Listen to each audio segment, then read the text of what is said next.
Houston, say again, please. Houston, we've had a problem. Hey there folks, welcome you all to yet another Friday vlog of mine. Another Friday has caught up with us, people. Yes, it has. However, it's been a few weeks since you've seen me on camera, people.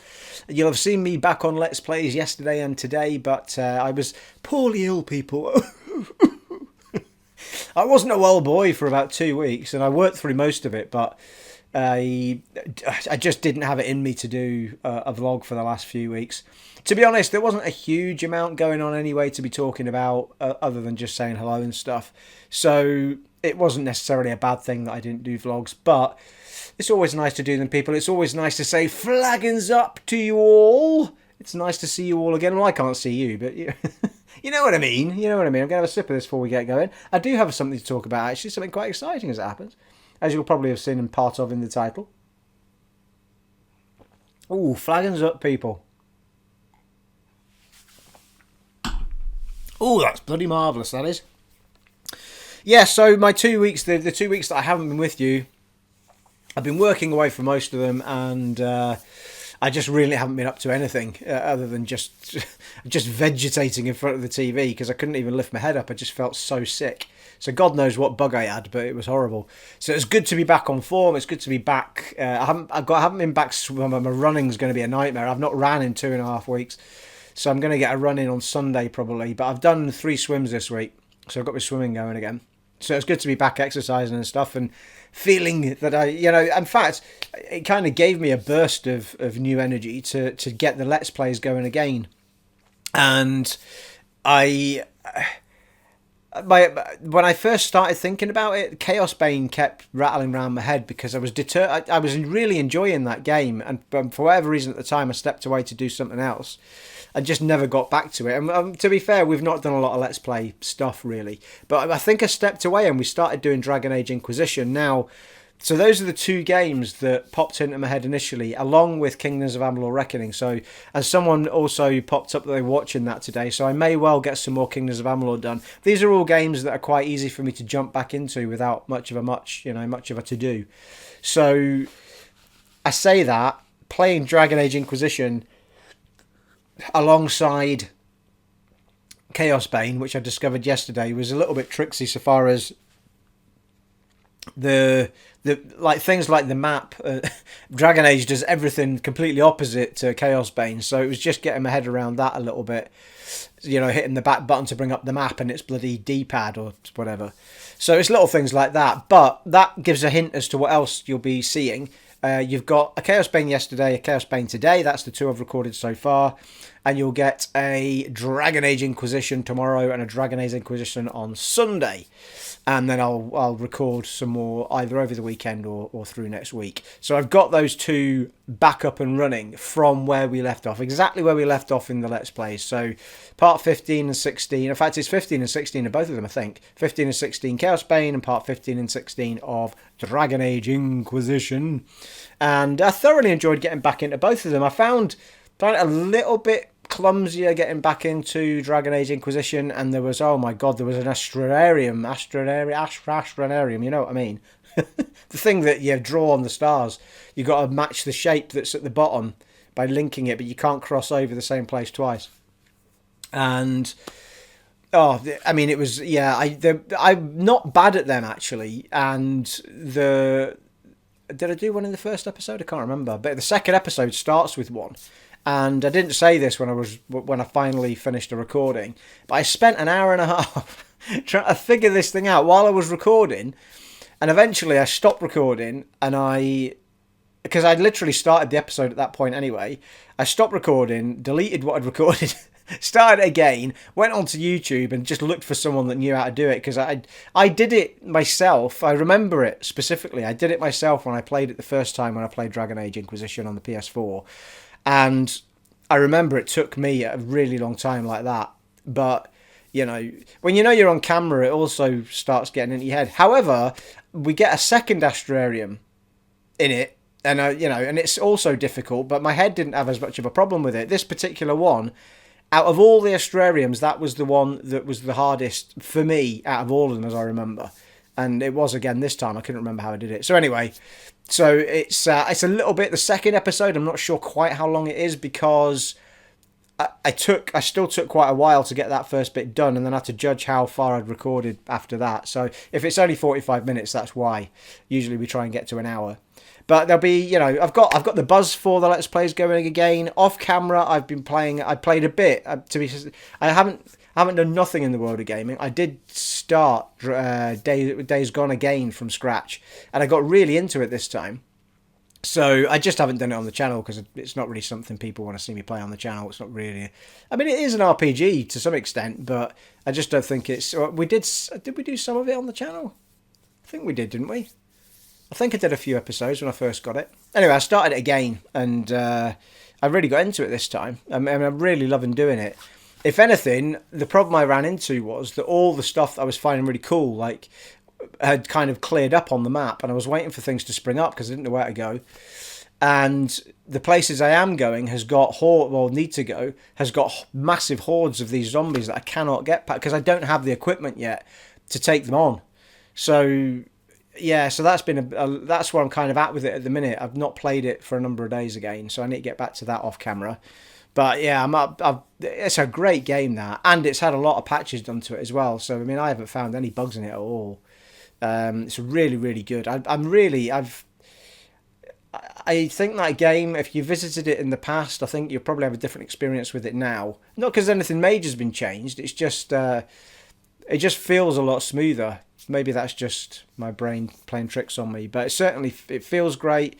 Still not, you know, it's not as smooth as, say, The Last of Us. So far as when you go into a cutscene or you wait for something to happen, you can get a loading screen of like 20 seconds, and it's like, you know, with The Last of Us, for example, you literally would be walking along and then there'd be a flash of black and the cutscene would kick in, and that's kind of, you know, what you want from a game like that. But to be fair to Days Gone, The Last of Us is a last-gen game. Even the remastered isn't going to be as uber as a game that they're doing with the world that they're doing it in. You know, it's a massive world. But it's a really, really, really big and great accomplishment from the people that, I'm forgetting the name of the company now, but from the people that made Days Gone. It's absolutely fantastic. It's really, really good. So, yeah, I'm looking forward to getting back to that as well. But I have really got the buzz back for the Let's Plays, it has to be said. So yeah, it was nice to get recording again and chin wagging away while I play and that sort of stuff. So hopefully you guys are glad to see me back. Hopefully I've picked 2 games that you want to see me do Let's Plays on. Or 3 games if I do some more Kingdoms of Amalur, but we'll not get too carried away, eh? And yeah, so that's been my last few days, and I'm glad I've got some Let's Play up for you. So let's see where we are, people. I took some notes down. Yeah, so here we are. Right, let's get into the exciting thing that happened this week. I mean, it's exciting for me as a channel. You know, it's like I got off. I'm sure it was the Chaos Bane that I just posted up. As it happens, I just posted up that Let's Play of Chaos Bane, and not long after it premiered. Well, not posted it up. I premiere it. I post it up in the evening. It premieres. It comes live to you guys at 11 a.m. That I've put it for 11 a.m. It's a good time of the day for some reason. Seems to get, if I pick that time of the day, it's just before lunch for people in the UK who may be having a lunch break, want to watch something, or for some reason gets hits in America as well. So it's, yeah, it seems to be a good time for putting games up. And Wednesday's still a bit iffy, but Wednesday, Thursday, Friday, Saturday are kind of the best days to post up as well. Mondays and Tuesdays are kind of dead, you know, like people don't seem to want to watch game stuff. Don't know what that's all about. So I just posted up the Chaos Bane Part 15, and one of the first comments that came back on it was from a chap called Jonathan, who was asking how he could get in touch with me because he worked for an Indy Dev company and were interested in me showing off games. I can't remember what the exact message said. So I just responded to it because he put his email in the title. And I was just going to try and bring that message up, actually, just so you could see what it said. I'm sure Jonathan won't mind. He seems like a lovely man. And let's see. It's a wonderful thing, the apps, people. Yeah, so it's like, hi, what's the best way to contact you? I work with a studio and would. I'm reading this slowly because I've not got my glasses on. With a studio and would love to would love you to give our games a go. Here's my email address, so on and so forth. And I was quite stoked with that. I had no idea at that point what they make or do, but the very fact that a developer of any description is interested in my channel shows the professionalism of the channel and how good and how well it's being received and all that sort of stuff. So, it made me feel good. And also excited that there might be a game that I can get my hands on and show you guys. But of course, we know people at this channel is more about RPGs than it is about anything else. Not that I won't play anything other than that, but we know that that's what you guys want to see. That's my audience that seems to have developed, and that's where we're going to try and stay. So, yeah, I went on to look at them. They're called 3D Clouds is the name of their company. They seem to be based in Italy, I think, from what I can see on the website. And if you just Google 3D Clouds, you'll find their website and you can have a look at the games that they do already. Their newest game, a little bit of a shout out for them. And if you're watching, Jonathan, you're welcome. Carumble is their game that they've just released. And I think, though, and I haven't actually checked this out yet, but it's available on Steam.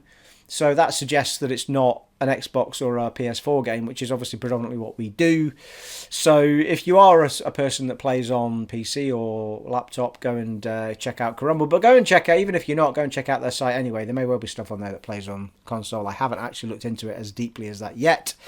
But he did when he emailed me. I'll read a portion of it out. So, hi Steve, thanks for getting in touch. I came across your channel as I am looking for YouTubers with an interest in pirate-themed RPGs. We will be announcing a new title very soon for release in the autumn, and I will send you details whenever we have anything to share. So that's great, So he's obviously singled out the fact that I posted up Chaos Bane and noticed that I do RPGs. He must have, I'm pretty sure he's gone deeper into the channel and seen that just about every playlist I've got is an RPG. So, yeah, I'm super stoked with that. So, thanks very much for getting in touch, Jonathan, if you do happen to watch this. And I will be replying to that email that I've just read out. There's more to it, but I will be replying to that to you, Jonathan, over the weekend. I just haven't got around to it today. It was a bit mad busy. But, so I'm super excited about that. The only thing I'm unsure of is whether or not I will be able to do anything for them if it's not on console. Because if it's only on PC, then at the moment, I don't have a setup where I can record from my laptop's perfectly capable of playing games. I just have never played PC games, that's all. So it would be something new to do on the channel if I was to do it. But I'm hoping that, fingers crossed, they might have done an Xbox or PS4 version, or even a Switch version. Any of those three would be ideal. So we'll wait and see. I'll email Jonathan back and I'll get some more info from him. If it is a PC one, it's not like you have to. If it's a PC one and you can use a controller, like the Xbox controller is compatible with PCs, I think you can get an adapter for it. So, it's possible I could play something like that with a controller if they've designed it that way, that sort of thing. This could be something new to try. And recording from the laptop's not difficult. It's just that I haven't ever set it up to do it. So, So it's exciting, people. It's exciting. Any more developers out there that want to give me codes and I'll show off your game? Absolutely no problem whatsoever. I think there's this with smaller channels. I think any developer, like especially bigger developers, are kind of reluctant to give away a code to a smaller channel like mine, which 5,500 people is a lot. It's a big audience. That when you know that it's specifically aimed now at RPG, older RPG players, adults, if you will, and that's a if you can give any advertiser a targeted audience like that it's a dream, isn't it? You know what I mean? If you give me a free number and only one of those people buys your game, you've still got that money back. And if two of those people buy that game, you've got two people bought that game that might not have bought it. So, everything's a winner from there. You've lost nothing. So, the company that gave me Kingdoms of Amalur, the company that gave me, the one other company that ever gave me a a game because I asked for it, not because they spotted me. I just thought I would try my luck to see if they would be interested. And I'm still very grateful to them for giving it to me. God's sake, Kingdom Come Deliverance. And I did do, to be fair, I did maybe 15 parts of it. It wasn't like I didn't give it a good show off. And it still had a lot of hits, the first number of videos, in my world. But every other time because I'm on their auto emailer still to this day, every time the guy sends an email out saying, anyone want a copy of this, anyone want a copy of that, I stopped asking because after my fifth ask, I just never received anything or heard anything back every time I responded. So they obviously just don't deem me as a big enough channel to give away a copy to or whatever, for whatever reason. But, you know, I'm still uberly grateful that they gave me that game and gave me, it was a hard copy as well, it wasn't even a code. And thoroughly enjoyed it. At some point, I'm looking forward to getting back to that game, actually, and then giving it a proper good go from where I left off. But yeah, I mean, I'm really, really chuffed that a dev has spotted my channel as something that they would be proud to see their product shown off on as a professional place to show their product. So I think it says a lot about the channel. I think it says a lot about the community. I think it says a lot about the direction that the channel's gone in with regards to RPG. So yeah, I'm really, really, really chuffed with that. So yeah, I will keep you all posted as to what happens from this point on. But do go and check out their website. And I can't remember now, but the most recent game is called Crumble. And I think it's a brawler type game. The other games they do are kind of races. They're almost like they've got that Mario Kart feel to them. So they've got some really fun games on there. If you're a family-orientated household or whatever, there's a lot of stuff on there that seems to be aimed at that market. It could be that this RPG is as well. Well, I think any RPG is kind of open to anybody playing them, but you know. But yes, if I hear anything back on that, but it's 3D Clouds. If you Google that and go onto their website and you can check out whatever games they've got going on there, and I shall keep you posted when I hear something back. Well, I'll respond to Jonathan and then I'll keep you posted about anything that I hear back with regards to the new RPG game that they've been making, which is very exciting. We do love our piratey RPG, people, don't we? On this channel we do. Aye. So there you are. So that was my exciting bit of news. So I wanted to. I've talked about this a little bit before, but I kind of wanted to home in on the Switch a little bit because it's become kind of a redundant console for me, probably for a lot of wrong reasons, or a lot of right reasons, to be fair. But I wanted to talk a little. I wanted to kind of just single out the Switch for a bit and talk about where maybe it needs to think about going or what it needs to think about doing. And to be fair, the Switch is, I mean, I think it's outsold the Xbox, hasn't it? The Xbox One. Or, you know, so it's not like it's done badly. It's just that it's doing really, really well. In fact, it's a very successful console. But I think it's kind of winging it on a prayer at the minute, because an awful lot of the popularity of that handheld is that many of the games that we played last gen have now been pushed onto that. But the games that have been from this gen, I mean, they've squeezed The Witcher 3 onto it. I mean, how on earth did they do that? I mean, I don't think the feedback on it's overly great. I think they've had to cut back on a lot of environment and a lot of, you know, so the experience is nothing like it is on the other two. So there's things that have been squeezed onto it that are surprising, it has to be said. But that console is never going to cope with games from this new gen that's coming up. I mean, how? It's nowhere near powerful enough to be coping with what people are going to want to do. You know, it'll be, the transition period will be a little bit okay, I guess, because most companies are going to make a version for the old console and the new console. You know, I think it'll be about a year or two before we see anything from third-party developers that doesn't kind of, I mean, Starfield might, though. If I remember rightly, I think Starfield was going to be new gen exclusive. So, you know, there might be games in the first year, it might even be in the second year, before we see something that is specifically, which is from a third party that's specifically for that new gen of console. I could be wrong, but usually it's the first party, you know, it's the console makers that will give us a game that is specifically for new gen at launch, so that there's a reason to buy it. But in that scenario, Microsoft aren't even doing that anyway, because the new Halo game is going to be available on the Xbox One and the Xbox Series X. But PlayStation, I still think PlayStation are going to launch with something like Horizon Zero Dawn 2, in my opinion. I think it's been long enough since Horizon Zero Dawn came out that there would be a second one of those. I think it's too early for Spider-Man. I don't think they're interested in doing another Killzone. People are they not the ones that? Yeah, they're the ones that made Horizon Zero Dawn anyway.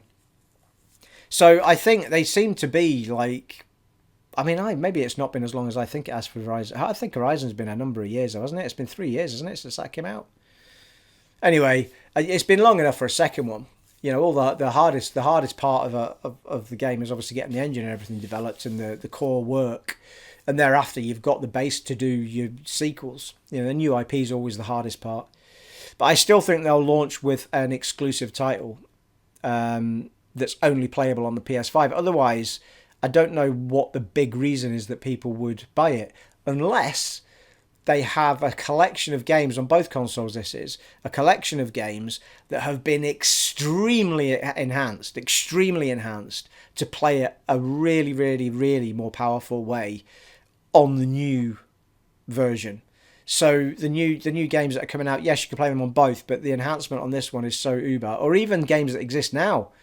You know, maybe Horizon Zero Dawn 1 would play like at 60 frames per second throughout the entire world. You know, something like that.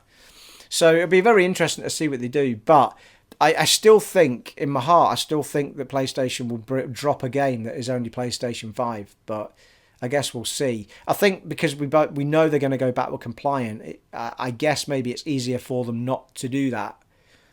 There's always been the excuse to have it exclusive because this console can't play the games from the past, or there's no kind of crossover. It's just this is a new console. So it's going to be really interesting, actually. LLC Cool CC Plays was asking if I was going to do a vlog on that's his real name. It was asking if I was going to do a vlog on predicted games and stuff. I haven't really. I mean, I guess I could do. I haven't given it enough thought to do a full vlog on it. But if I do, I will do one if I feel like I can. But I think to have those kind of predictions, I think you need a bit more insider information than I get. You know, I don't get any.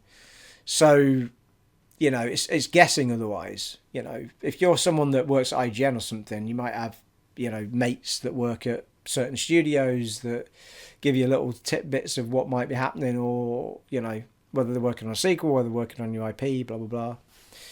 So, but anyway, let's get back to the Switch. So I think the Switch will be in big trouble at that point, because I don't think it'll be able to cope with what they're trying to do moving into new gen. They certainly aren't going to announce a new console this year. I can't see it. There's been absolutely no noises of it. They've only just released the light version of the Switch, so I can't see them majorly changing that console.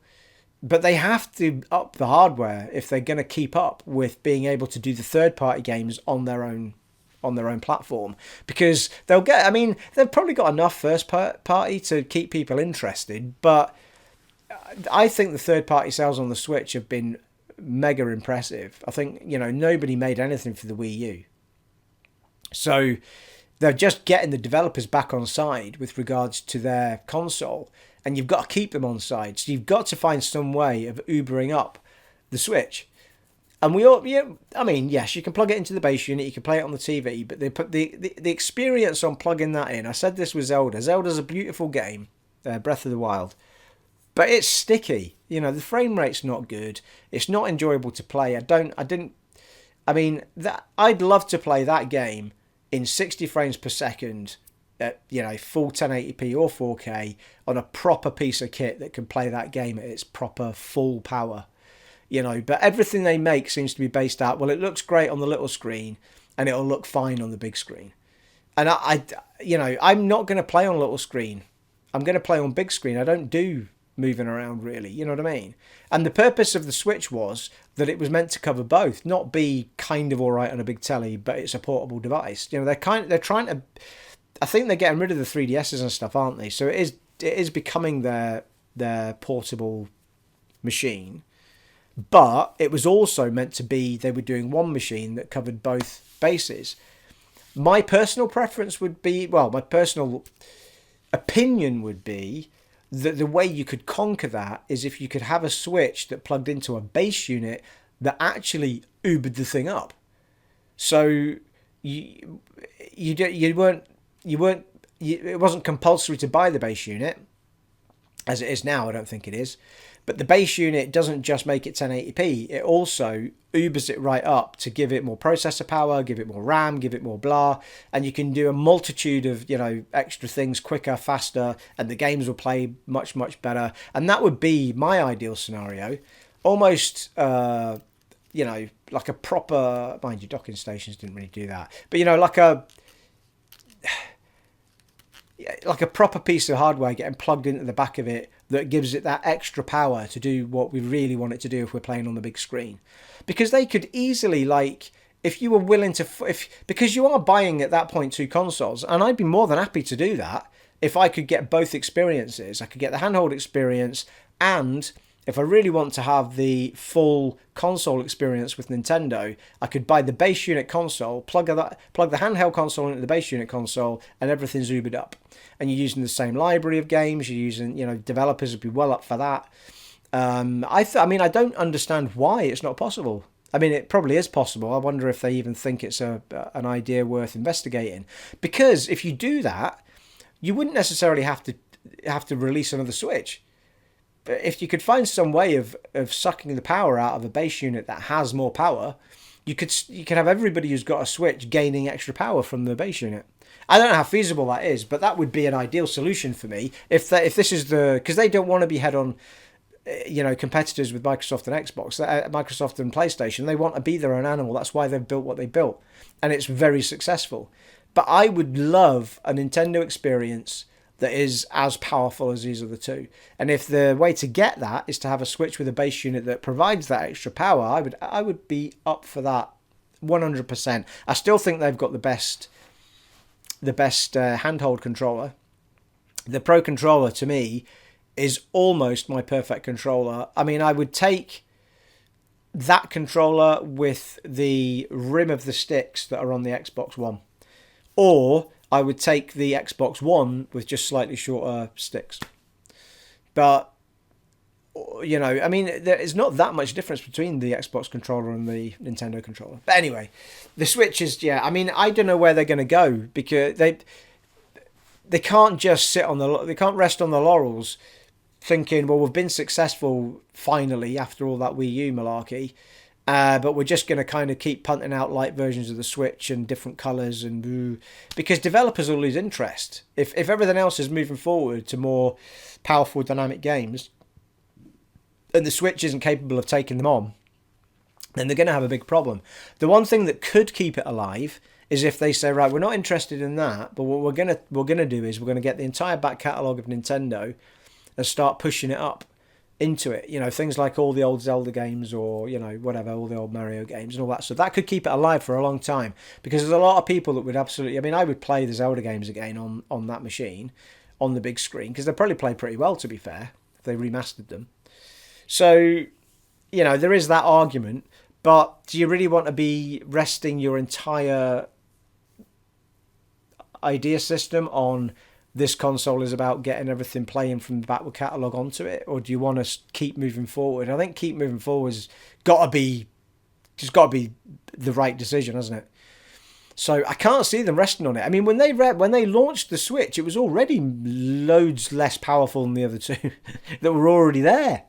So it's like, well, hang on, I'm trying to remember now. Did the Switch? I can't remember. I'm trying to remember now if the Switch came out before the PS4 and the Xbox. No, it didn't. Can't have done. Anyway, they knew when they launched it, it wasn't even competing in power with the other two. So if we're now jumping up, that isn't as powerful as the two that exist. So if we're now going 4 times more powerful than the two that we've got, which is a ridiculous amount of power, then, and that's me talking about the PS4 Pro and the Xbox One X, not the ones that came out originally, then you're going to be so far behind. There's no way developers are going to be able to pull their games back into Switch mode, you know what I mean? So it's going to be really interesting. I'm really excited to see what they do. Of course, they've got this new Bowser, funnily enough, who runs the company now instead of Reggie, who left, retired. So maybe he's got ideas of his own, whether, maybe the idea... I mean, I'm not overly convinced that the ideas come from them anyway. Do they? I don't know. Are they... I mean, they've probably got mega tech people that come up with loads of ideas, and they all, as a team, decide which direction they're going to go in. I guess that's like all of them, though. But I guess he's just as similar as Phil Spencer's or whatever. So it'll be interesting to see what his idea is for going forward. But you can't keep ignoring power. You can't. Like, I don't necessarily need it to be as powerful as the other two. I just need it to be close. Because otherwise you're just going to get left behind with developers. They're not going to be interested. They're not going to take... you'd have to make games that are specifically for your console at that point, because the games that they want to make for every console won't run. So, I think the big benefit has been you can play Skyrim on the Switch while you're on the go and stuff like that. I mean, that's awesome. Those are great games. But you can't rely on that back catalogue forever. Remastering them and sticking them on Switch. It's not going to keep people interested for long enough, in my opinion. So yeah, it'll be interesting to see where they go with that. I mean, it's become redundant. It's sat behind my TV, and every time I go to switch it on, I think, I love the Xbox One X so much that I want to be on that nearly all of the time. And my PS4 Pro's got it back into action because of Days Gone, with it being an exclusive. But nothing. I mean, I've got Xenoblade and Zelda and all these games that I bought for it, but I just can't bring myself to go on it. Because on big screen it just doesn't feel good enough. But yeah, I'd love an excuse to get back into play. I mean, don't get me wrong, the Switch is a beautiful piece of machinery, and if you're using that on the go, it's gorgeous. I mean, it's really, really, really great piece of kit. I'm not having a go at it. It's a great piece of kit, but they have to find some way of making it more powerful going forward, because it's already behind the ones that exist, and they're about to take a massive leap forward. So yeah, I want a really good excuse to find some way of needing to play it, or trading it in for a new Switch that's more powerful, or whatever. So there you are. That's my thoughts on the subject. Let me know in the comments below what you think of all of that. Are you a Switch player? Would you like the Switch to be a lot more powerful than it is? Would you like them to find some way, like I do, that can give us a better big screen experience? Because I think most people that are getting a Switch are buying it as a secondary console anyway, so third-party games, I guess you'd be playing on something else, fine. But even the first-party games, I know they would play far better on Zelda at, those 60 frames per second and in 1080p or 4K would just be amazing, absolutely amazing, But I hope they come up with something, because I'm kind of tired of them being behind hardware-wise now. I like the gimmick that they've gone with. The original Wii was so amazingly popular. It's still one of the biggest consoles of all time, sales-wise. I think it's just shy of the PS2, isn't it? But that they were the first people to bring the whole motion thing in with the Joy-Cons and stuff, wasn't it? So it's going to be interesting to see what they do. And I love the fact that they went with the idea of being able to take your games on the go. It's great. I don't have any problem with the concept of it. I think it's fantastic. I just feel like because they've gone with that concept, they're going to constantly be stuck trying to keep up power-wise, unless they come up with something like I've suggested with the base unit doing more. So let me know in the comments below what you think of all of that. Or you're not bothered? Would you be more than happy for that to be just a portable console that happens to stick it on a big screen and not play it as well? If you're happy with that, I suppose fine. But I think I just want to go back to the glory days of the N64 being the daddy. Well, the daddy so far as because it was the 64-bit, whereas the PlayStation was 32-bit. So it was kind of this. You got this jump up in uberness, but it suffered in other ways because it was cartridge, as opposed to disc. So yeah, I want the big screen experience back with Nintendo somehow. I mean, I heard whispers that I can't remember where it came from, but there was some whisper of Sony being open to not crossplay, streaming the game from like you do with the PS Vita, streaming the game from the PlayStation to the Switch itself, so you can actually play. If your PlayStation's on and you're in the house, you can play your PS4 games direct to the Switch, so you don't have to have the big screen on. And they could probably do the same with the Xbox. I mean, that'd be amazing. I mean, that'd be a massive selling point, wouldn't it? Because we know the Vita's kind of it's not going to be something that they're going to do going forward. It's kind of a dead duck now, isn't it? But to give that small screen experience across all gens would be amazing. So there's little things like that they could probably do. Because I don't see Microsoft or PlayStation doing anything handhold anymore. So I think that would be great if they could bring some sort of connectivity between the two consoles, or even PC, if you've got the appropriate Bluetooth or whatever, or wireless device, and stream your game to your Switch. I mean, that'd be a pretty awesome feature if you could get that running. So yeah, I don't know where they're going to go with that. I'm hoping that they'll announce something this year with regards to we're looking at our next console. Don't really give us any details, but we are looking at our next console. We've got all these amazing ideas, blah, blah, blah. Let's see what they say. Because we're at a point now where Xbox don't care. Well, Microsoft don't care. They're just telling us well in advance that they're building a new console. They've told us about a year ago that they were building the Xbox Series X, or Project Scorpio, whatever it was. So these, like everybody being silent until we launch it on the day, those days are kind of behind us now, aren't they? I think PlayStation had been a lot quieter, but they've still been open about the fact they were working on the PS5, and Mark Cerny's given interviews and what they've been doing and stuff. We're only waiting for the specifics. Whereas the last time around, it was almost like we heard about them, they dropped a couple of months later, I think. As far as I remember, they were announced at E3 maybe, and then dropped somewhere in November. I think that was something like that, wasn't it? Anyway, it's going to be really interesting to see. I'm dragging that out a bit, people. I'm going off into a dithering nonsense, people. Oh, my throat's gone all dry. Flaggins up once again to you all. Well, that is all I have to talk about, people. And I say all I have to talk about. It's been nearly 40 minutes. It's amazing what I can say when I don't have much to say, people. I can tell you that much. But yeah, superly stoked about the old 3D Clouds company getting in touch with me. So I'll wait and see what comes of that. And I should keep you all posted if I get any news on the piratey RPG front. And this evening will consist of putting this together. I'll tell you what I'll do, actually. With the bit where I talk about them, hopefully I'll have found maybe some footage or what have you to put up behind me so you can see a taster of their games if I can find it. If not, you'll just see my ugly mug, but there you are. Yeah, so tonight will consist of piecing this video together and rendering it and posting it up. And I haven't actually rendered the two videos from yesterday, the two Dragon Age Inquisitions, so I'll render those for posting up tomorrow and Sunday, along with having some more flaggins, people. I tried to get my rendering done before my eyesight goes. Should we say it again? Flaggins up to you all. It has been an honour and a privilege serving for you in this vlog of mine today. And I shall see you all in the next one, folks. Take it easy. Bye.